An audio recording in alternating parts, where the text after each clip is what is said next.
Views and opinions expressed in this episode of the Psychic Chat Show are those of the guests and do not necessarily reflect the official policy or position of Gareth Lewis and the Psychic Chat Show podcast. Any content provided by our guests are of their opinion and not intended to malign any religion, ethnic group, club, organisation, company, individual, or anyone or anything. Welcome to the Psychic Show podcast with me, Gareth Lewis. This week I have with me, all the way from Germany, international medium Karin Huber, CSNUi. Karin has been a working medium for many years, where she's appeared on many TV shows and travelled extensively with her work. Karin will be talking about how mediums and mediumship differs in the different countries she has worked in. So I'm excited to introduce this week's guest, Karin Huber. Welcome, Karin. It's an absolute pleasure to have you with us here on the Psychic Chat Show this week. And welcome, and I'm looking forward to having a chat with you. So thank you for the invitation, and I'm also looking very much forward to our chat. And yeah, it's a pleasure for me to join you here on the Psychic Chat Show. That's right. It's the pleasure's all ours to have yourself join us and take the time to do it this week is absolutely amazing. I've got so much to go through, Karin, and ask you about and get your views and your opinions. And yeah, let's just see where we go. So, just before we start, Karin, can you just give us a little bit of an idea of have you always been aware of spirit? You know, what's your earliest memory? What happened? Yes, yeah, actually, I was aware of spirit since I'm a child, and so it all came very natural, and it was very natural for me as well to be aware of spirit. And there were people just wandering around in my room, and actually they frightened me, and because I couldn't really feel what do they want, and I got really scared. What did you think, Karin? How old was you about that time when it frightened you a little bit? How old? Maybe 3 years, 4 years old.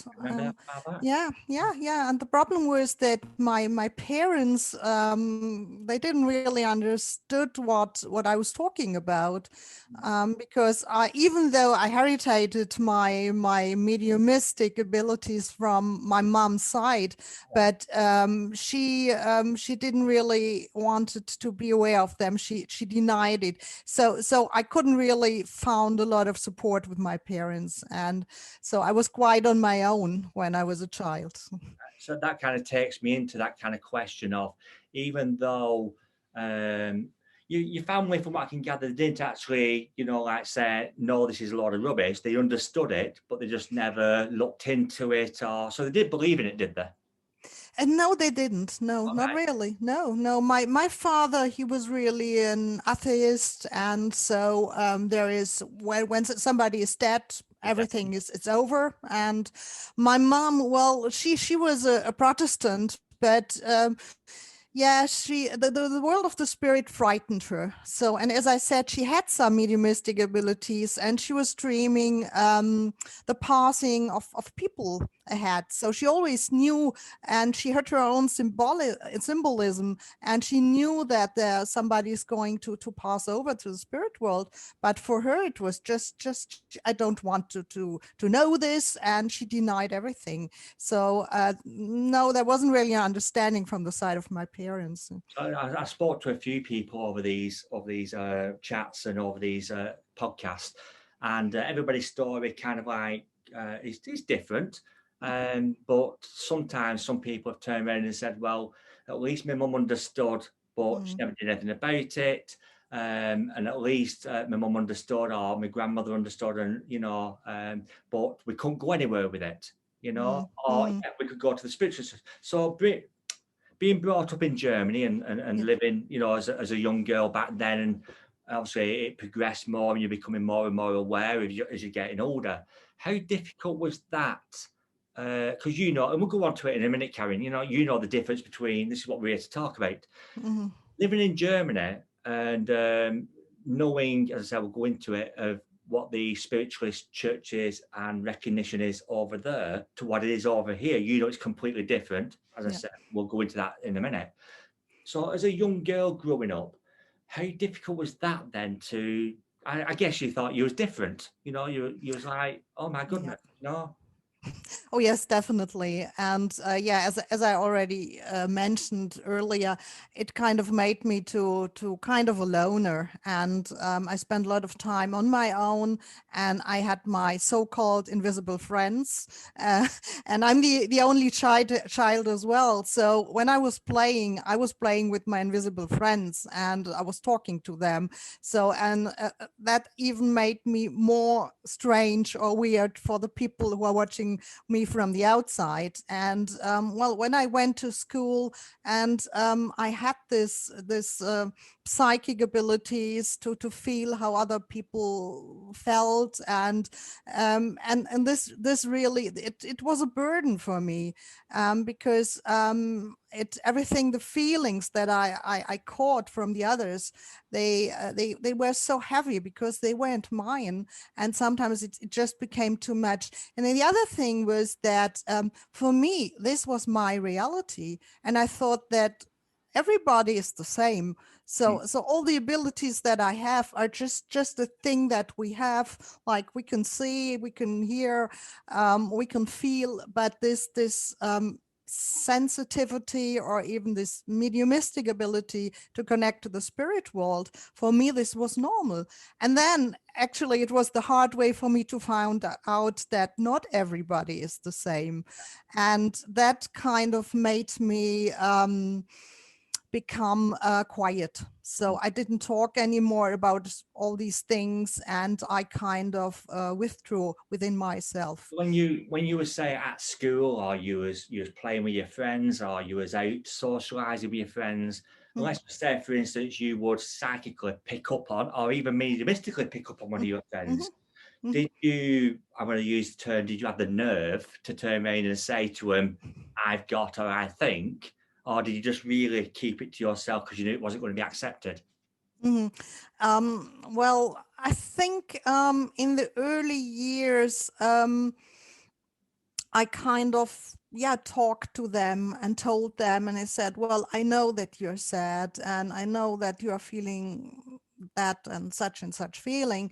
But as I said, when I became older, let's say in my teenage years, I became quiet, because they were looking at me in a strange way and so, how can she know, or it's none of her business, you know.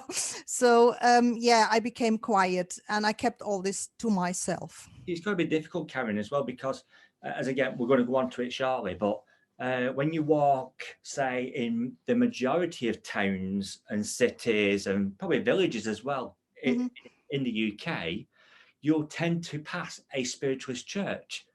So then, either it consciously or subconsciously, that's put into your brain, into your mind, that this exists, even though you probably don't know what it is.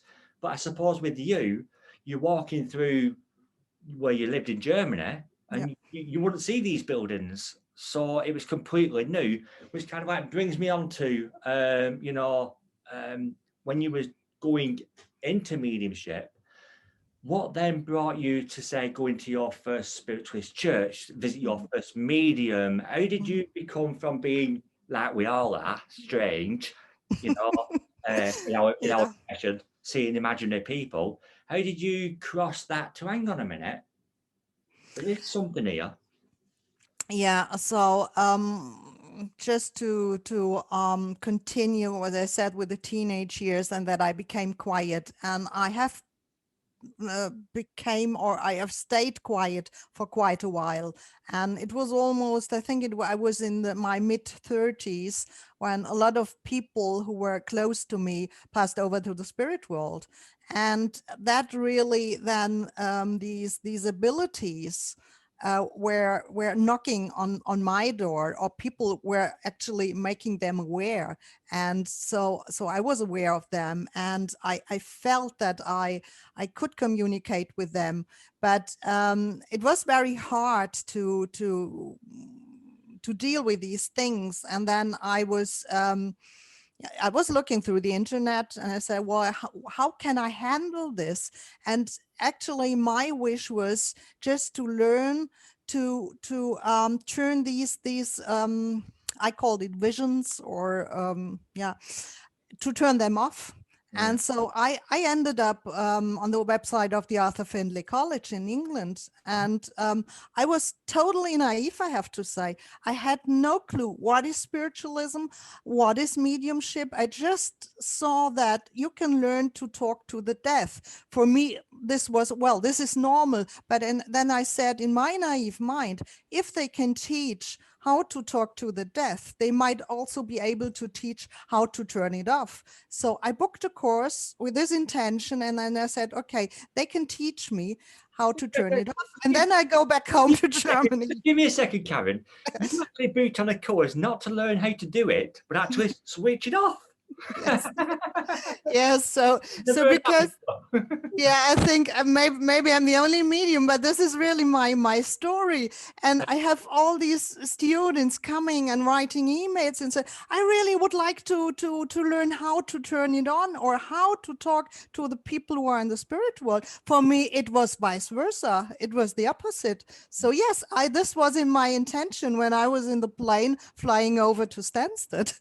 Okay. And yeah, and then, well, must say I arrived at Stansted, and this was really like coming home. Yeah. I said, all these people and all these feeling of like-minded souls that you're meeting, and finally you can share, and everything that I have gone through all through my life, there were so much similarities and so much things that we had in common, and this just felt wonderful. And then I have to say, I ended up with wonderful teachers as well, who really, they took me under their care, under their wings, and very carefully they say, okay, it's nice that you have this intention to turn it off, but there is something that you can unfold, that you can develop. And it's actually, it's your way, or it's your path finally to serve spirit and to support people, to bring them together with their loved ones. And so this was a new way of seeing my problem, like I called it at that time. So just to explain to people who don't know, in at Stansted in London in the UK, we have the Arthur Conan, not Arthur Conan, sorry, the Arthur Findlay. And that there is, actually going to the history of it, it's set up for psychic studies, right, where we can investigate different aspects of spiritualism and mediumship and that kind of thing. And it's also the headquarters for the SNU. Right. As well. So we've got that, and for anybody who's listening and watching, they can head over to the website and find, and they have some amazing courses there, as you know, they have some amazing tutors as well. Now, I know when I went, and I'm talking over 20 years ago, when I had the ability to be able to go there, and I went, and like you said, Karin, quite a few of my guests who's been on the show before, and people will be able to realize they're hearing the same thing. When mediums go into places like this for the first time, and I know I did as well, it's as if you've come home. Yes. You know, and that's what you've kind of given to me as well. So it's interesting to hear the different mediums using the same phrase I always used, you know, was coming home. So it's right. But for anybody who wants to go and visit, it's an amazing place. I enjoyed it there. So can I ask you a question then, going on to that? Yeah. Did you tell your tutors, can you turn this off for me? And what did they say to you? Did you think they were more balmy than what they actually thought they were? Actually, I ended up in a class, because you when you arrive, you've been put in classes, and it was kind of an advanced class, and as I said, I'm totally naive, a total beginner. And so I was in the class with people who had already some experiences, some working mediums, and I was really intimidated, I have to say. So I didn't really mention it, that I wanted to turn it off.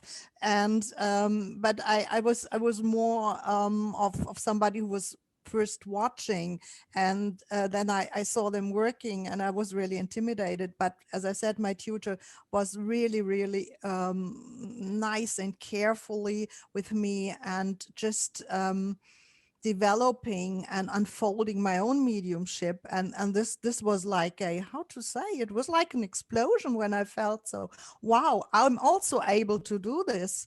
And it's not a big deal.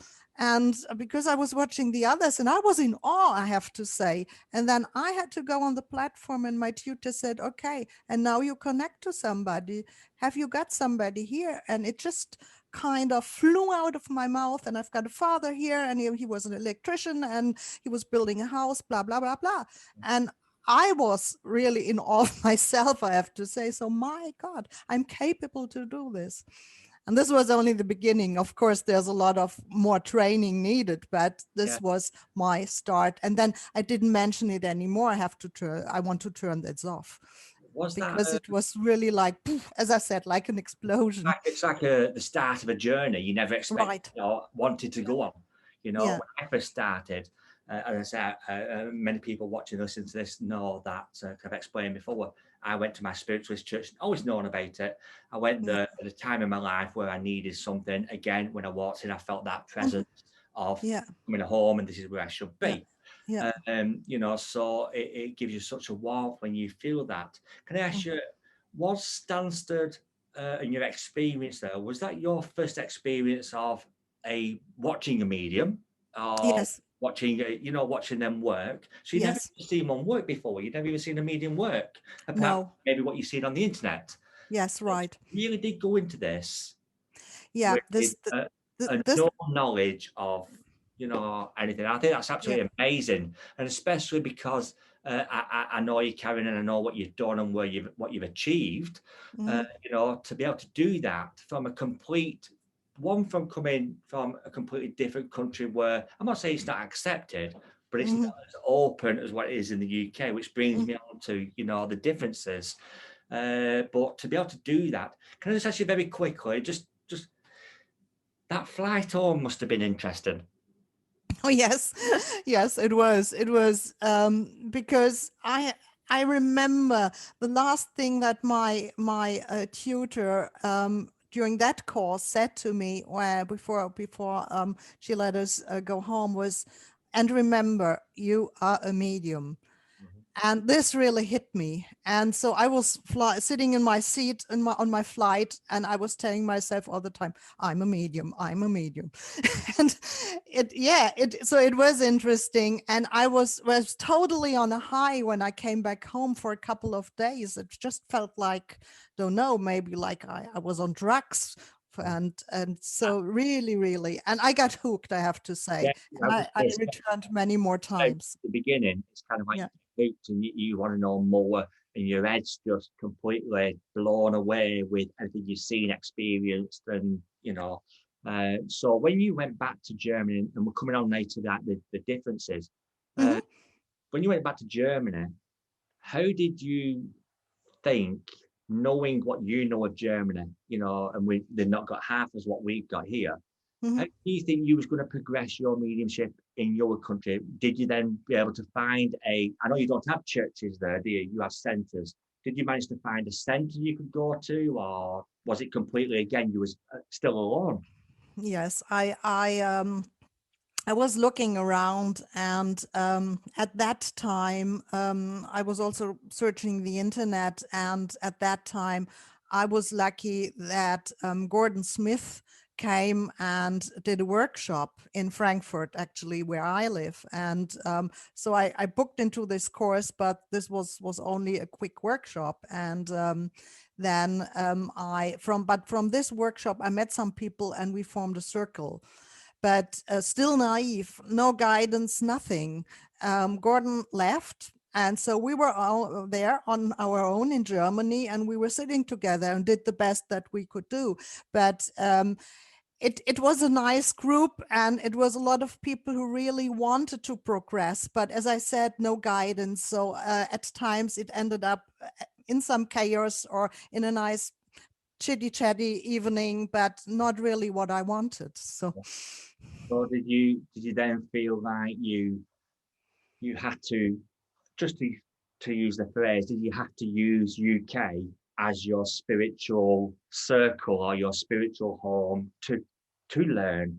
Absolutely. You couldn't find anything in German. You know, can I just ask you that? So mediumship as a general, you've talked about it, but how is it now? How is it today? Is Germany more open? Is it widely accepted more? You know, have you seen the difference from you starting to today? Have you seen a difference in Germany as a whole, starting to find it more? Yes, I have to say, and when the beginning or the first time when I went to Stansted, I have to say this was more than 12 years ago now. So of course there is a time in between, and I can see that more and more people are interested in mediumship, but there is also a lot of misconception, I have to say, because as we don't have this, don't have an SNU, we don't have churches. So there are also people who are trained, let's say, in different ways, or who are not trained at all, and calling themselves a medium and telling I'm trained by the spirit world, so I don't need any training.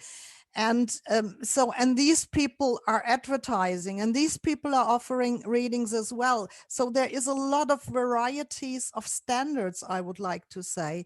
And people who want to progress with their own mediumship, like I once did, or are in the same situation now, they are just searching the internet, and they have to look careful who they are ending with. And so yeah, and it's there is an increasing interest, and that's what I see. And I'm also the national representative for the SNUi, for the international branch of the SNU for Germany. So I know that there are also increasing number of Germans and who want to learn, and who also want to learn in a good standard. And that really makes me happy that people are also looking to progress, but with a good standard. I think that's amazing as well that you've. I'm sorry, but you've took a plane to a country to get something switched off, and now you are now, shall we say, the head of the SNU German branch, kind of, you know. And I just think that's complete. That's just an amazing kind of story. I bet sometimes you pinch yourself and you just think, I can't believe I'm doing what I'm doing. Now, I know you've had some amazing guidance over the years.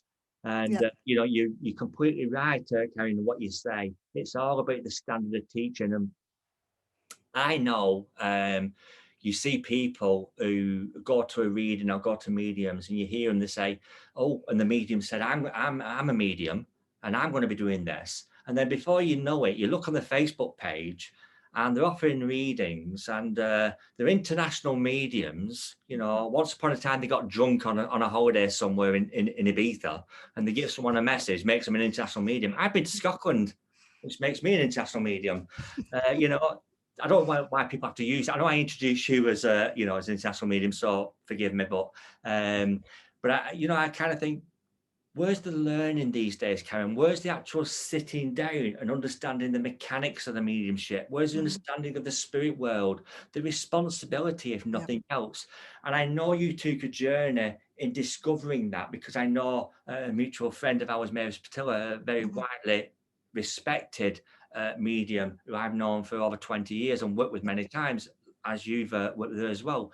You know, when you sit with people like that, I call old school mediums, there is no going back. Do you know what I mean? There is no crossing over to that lazy mediumship. You know, I call it lazy mediumship. Do you agree? Do you know? Where if we're going to give evidential mediumship, we've got to give, you know, we've got to place our communicator. You know, we've got to give the evidence of that, tell the story of that person, you know. And as I say, you've been so lucky to be able to develop your mediumship over the years under the mentorship of a wonderful tutor at Mavis. How has that changed your work from? I know you went on her own. I know she does her own private mentorship courses, and I believe, did you go on that? On two, actually.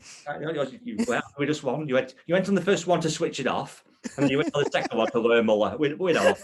But how's that changed your understanding of your work and thought, you know what, I need to change this direction and I need to, because I know then you went into tutoring a bit more.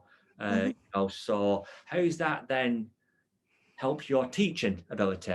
Have you?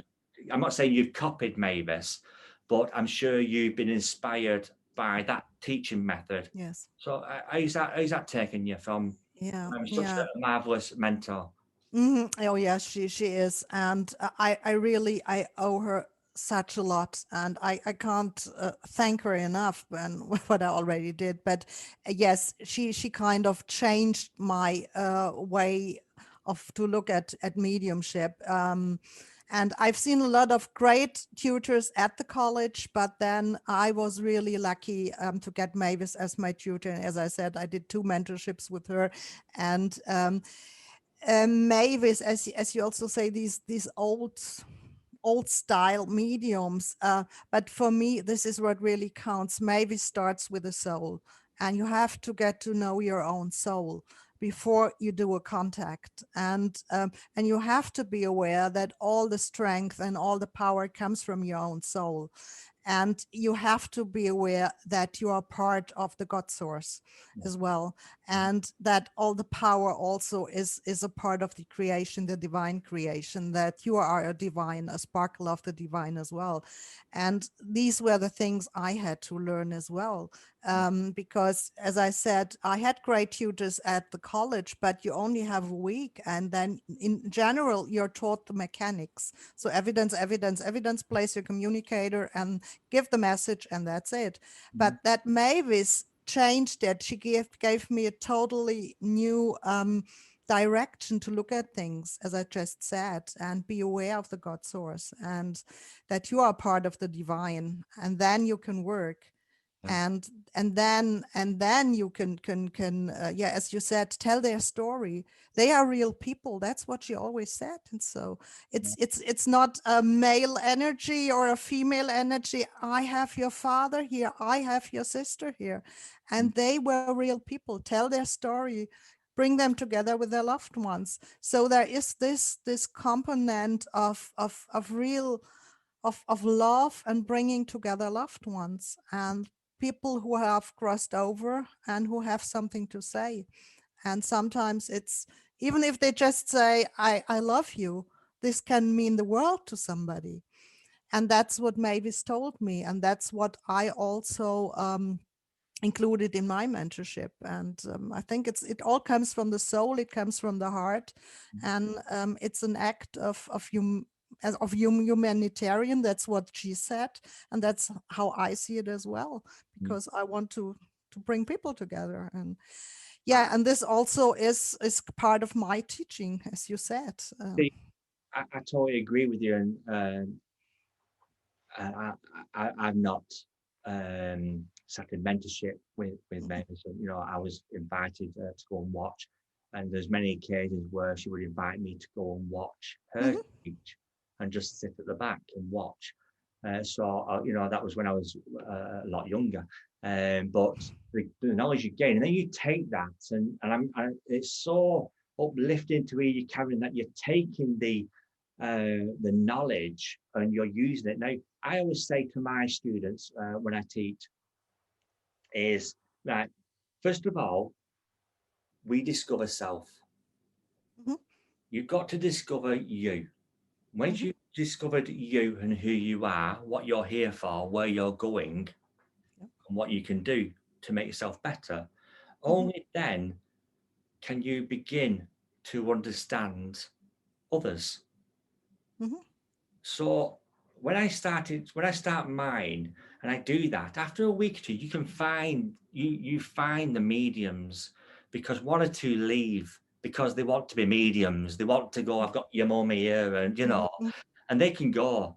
It's ones who stay, who want to learn about, like you said, about the soul, about the inner, about the spirit within. You know, who am I? And once you've discovered who you are, then you've got half a chance, and then development starts. But as you're doing that, do you not believe, as you're doing that, like you said, you're discovering your inner self and the soul within, you're also being developed as well. Your mediumship is unknowingly developing, because you're opening yourself up and you're allowing yourself to acknowledge more and more about yourself as I don't know, what do you think? Do you agree? Absolutely. And if I'm looking back on my path, I think I have changed. I have changed just by this knowing. And I also have to say, as I mentioned earlier, I grew up in a household. There were not really believers, and I was really influenced by my father, who was an atheist.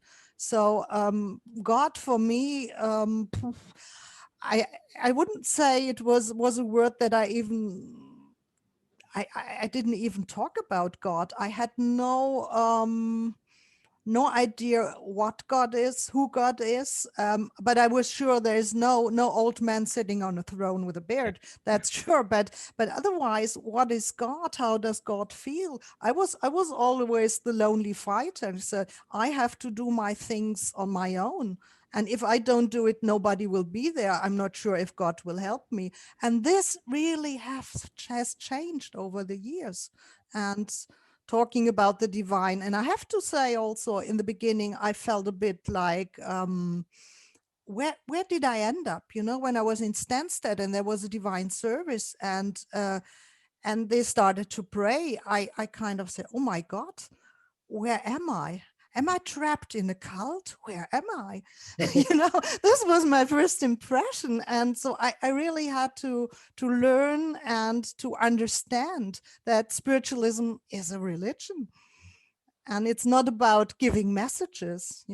It's so much more to under the umbrella of spiritualism. Yeah. The healing, the philosophy. Absolutely. There's so many aspects under. And again, we've got to remember foremost it is a religion. And this is where I don't know about you, but we still get it now. Where when you put religion on a farm and you put spiritualist, they kind of like, what? That's not a religion, And it is a recognized religion. That's actually going to the history of mediumship, spiritualism, but it is, and that's what people don't understand. And I think I spoke to you before about this. Where the misinterpretation of TV doesn't help us. This is where we just got to turn around and say that's fine. We're all entitled to our own beliefs. So, do you find when you work in this country and possibly other countries you've been invited to work in, but let's hold this country as the kind of like centre point. Yes. Because working in the UK differ to working in Germany and other countries in the respect of not only is it accepted, we've already covered that, but is there a lot of interest in other countries? Are they going there secretly? Through the back door, nobody can see them. How's the difference? Yeah. Well, yeah, as you said, the UK, there are other churches, and whenever I was working in spiritualist churches in the UK, people are coming there. Mostly they are regulars, so they know what to expect. So yeah, and they know what a medium will do, and if they're coming to a demonstration, they are there. They're expecting their messages. They hope to get a message from a loved one. So everything is clear. In Germany, when I'm doing demonstrations, I'm always including, before I start, a bit of explanation, what it is about, where it comes from, and how it works. And as you said, there's a lot of influence from TV shows where people are just having their own ideas, and sometimes people expect me to fall into trance, or they ask me if they should meditate to help me to raise my energy or whatever. But you see, there are a lot of just different ideas. So for me, it is important just to give an explanation and what to expect.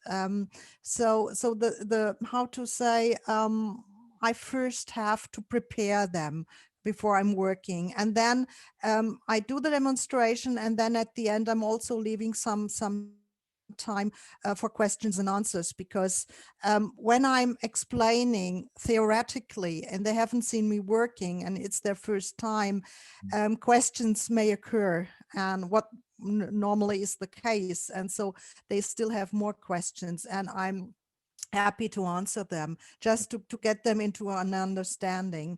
And then I have to say, the German public, and I've also heard this from friends coming over from the UK, from Holland, to work with me, are really, really a tough public, or tough audience.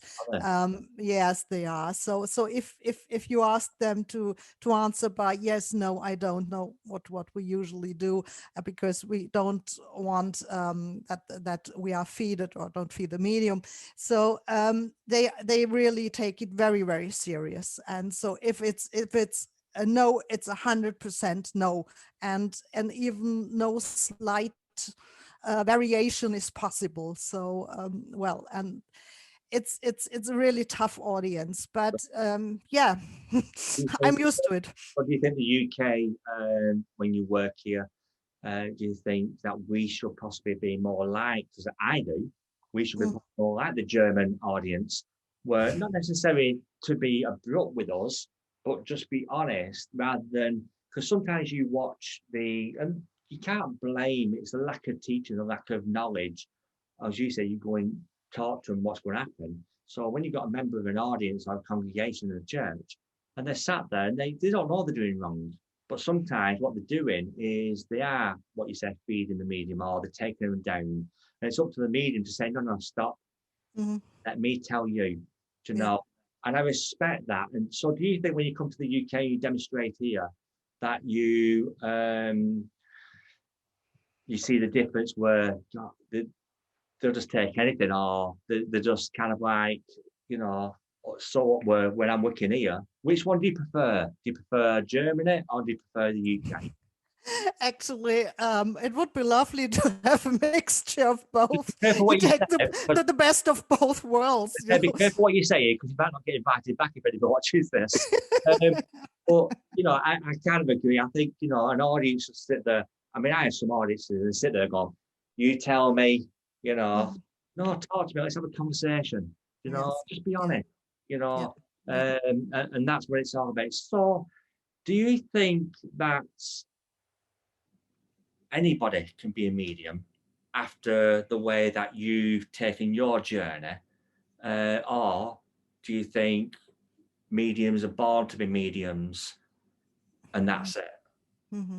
Well, I think yes, mediums have to be born, from what I experienced, and since I'm teaching, I even would underline this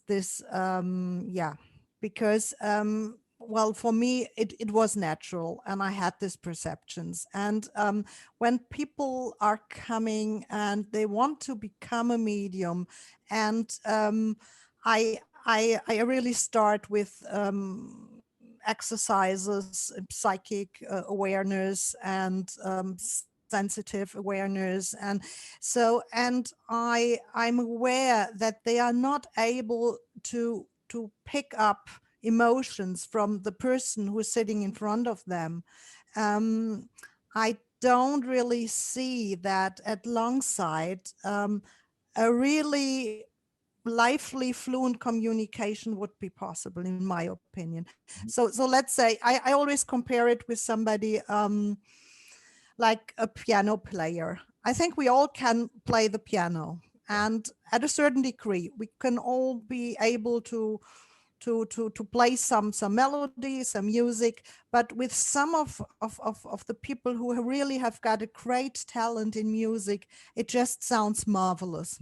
Yeah. For others like me, it would be noisy, but not really enjoyable. And I think this is really so a kind of, I'm even not sure if I would call it talent, but an ability. I would call it ability. Like other people, they are really great in gymnastics, or I don't know what, and doing other things in sport, and some people are not born with that. So it is an ability, and I think they can learn, just to answer your question, until a certain degree, but then they kind of will face their own limits. Yeah. And I kind of, when I teach as well, I kind of have that. I totally agree with what you said. And when I do teach, and you know, I always say to them, I said, look, I can't tell you how to communicate with the spirit world.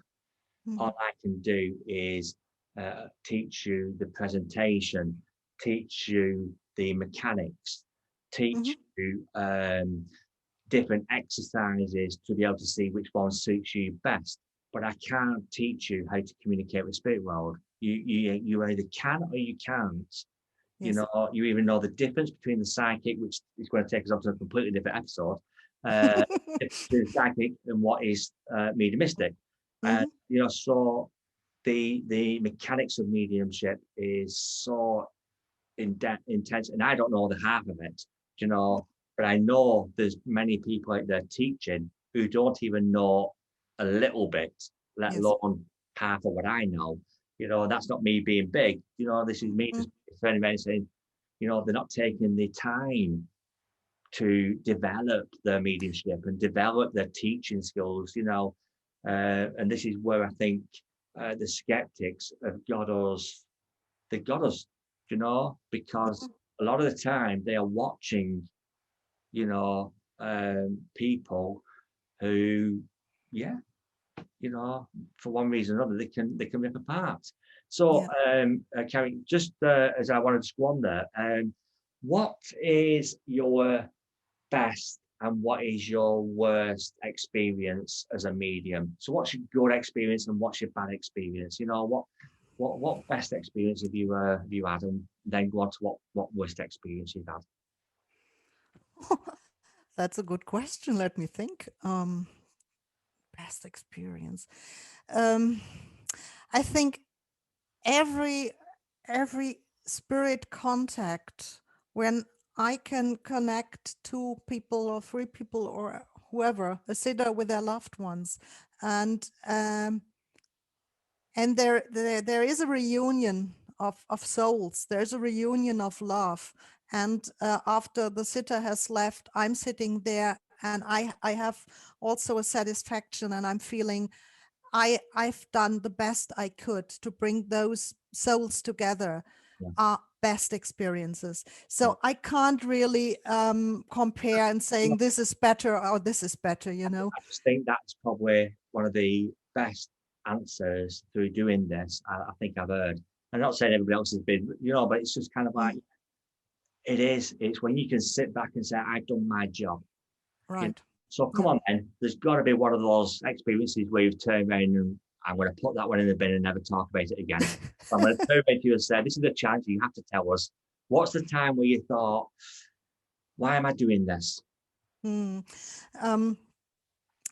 it's interesting because I've talked to a lot of my colleagues, and I have the feeling that it happens to them more than it ever happened to me. This time of, okay, I just don't want to continue. I've done enough, and but I think I've only in my life I had once this experience, and this was when I ended up with, let's say, a tutor who wasn't compatible with me or with my way of being, and this was the time when I ended up in a class where it didn't work out between the two of us. And this was the only time, I have to say, that I was ready just to stop it and said, okay, I'm done with mediumship.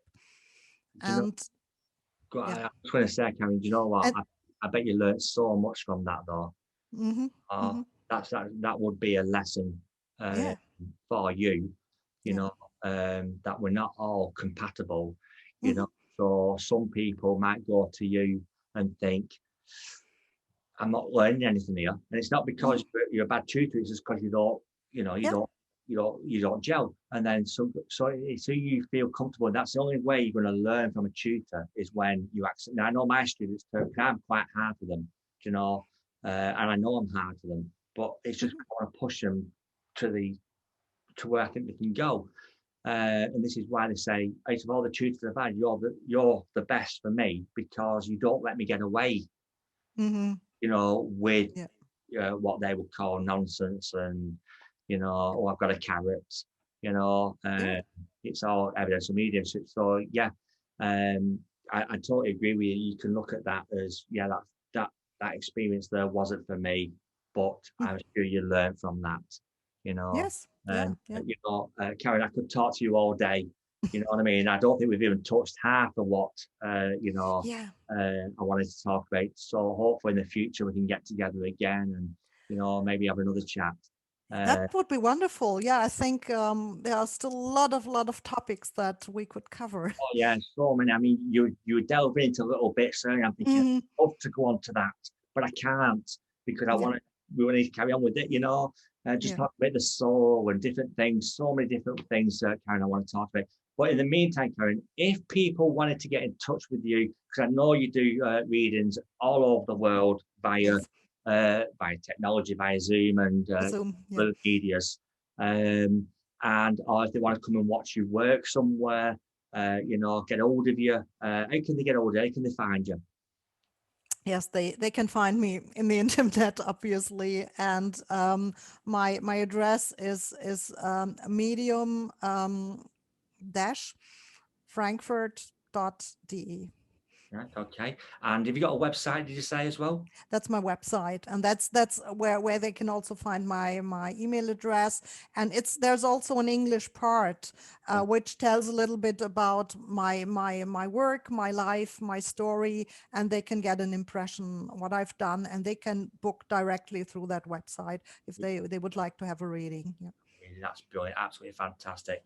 So get along and find Karin on a website and get in touch with her. I'm sure you won't regret it. I'm sure it'll be a fantastic reading. Karin, can I just say to you, thank you so much for being here this afternoon and today. It's been absolutely amazing to not only talk to you and listen to you, but also to sit and listen to someone who I totally on the same page with. And I hope everybody who's watched and listened, understands a little bit more about mediumship and what it is. So can I just say, Karin, thank you very much for being here today. And I look forward to talking to you again soon. I would like to thank you. And it was a real pleasure to be on your show. So thank you. Thank you.